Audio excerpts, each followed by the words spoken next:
Hi. What's the difference between Stephen Hawking and Vincent van Gogh compared to people like you or me? For one, their mental capacity is much greater than ours, but they are also at a much greater risk for developing certain disorders.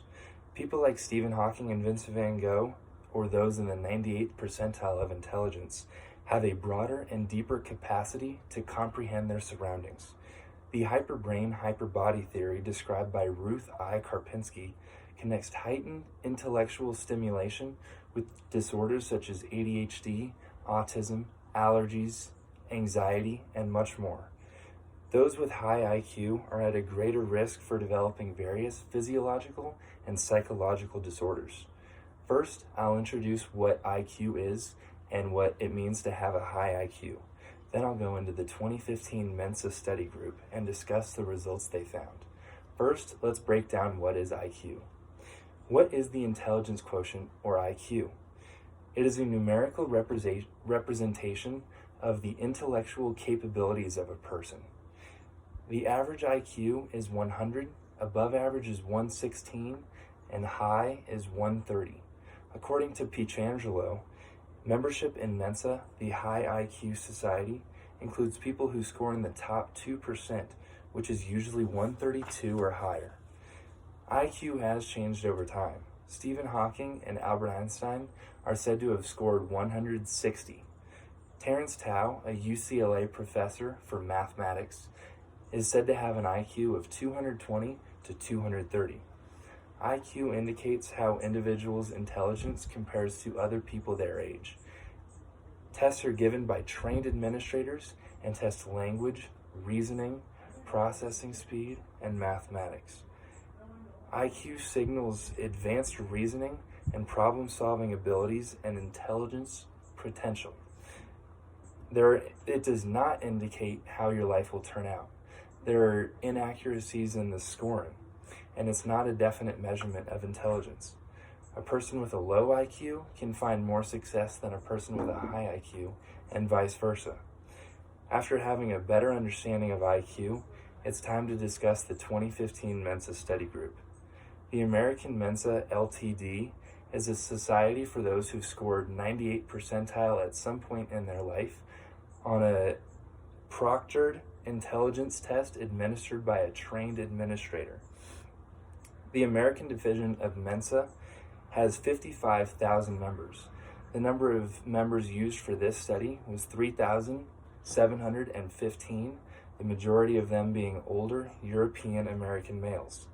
The sample recorded higher income and education levels among this group compared to the national average, which supports prior theories that people with higher intelligence earn more and are more educated. Next, I'll discuss the results that were found.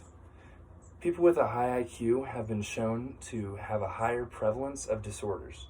Karpinski writes, "Those who are highly intelligent possess unique intensities and overexcitabilities, which can at once be remarkable and disabling." In a separate study of 6 to 11-year-olds, the gifted children reacted with heightened emotional and behavioral responses. Due to this overexcitability of the brain, the central nervous system is on overdrive, which can lead to other physiological and psychological consequences. The hyper-emotional state observed from those children is the meaning of the hyperbrain theory. Through multiple studies, it's been shown that a highly ruminative cognitive style has been shown to be associated with increased vulnerability to major depression and anxiety and contributes to symptom severity.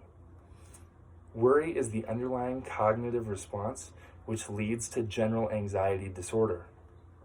Those with a high IQ worry and that causes anxiety and depression. The same kid's genius don't get recognized because ADHD makes it hard to notice, and they have ADHD more often than the general public. Minimal stimuli for highly intelligent people with overexcitabilities can also lead to a weakened immune system. The body's constant activity of the sympathetic nervous system, or the fight or flight system, dysregulates the immune system. Allergies, autoimmune diseases, and asthma result from chronic overstress. This decreased immune function may also result in depression. Now, let's summarize the connection made between highly intelligent people and their prevalence of various disorders. Individuals with an IQ of 130 or higher are at a greater risk of various physiological and psychological disorders such as ADHD, asthma, depression, anxiety, allergies, and many more. People with heightened cognitive abilities have a better capacity for learning, reasoning, and problem solving. Also predisposed to depression, anxiety, autism, and allergies. Their brain's tendencies to be overexcitable triggers the body's fight or flight more often, causing them to have a weaker immune system. Highly intelligent people have a greater mental capacity than more people, but sometimes it comes at a price.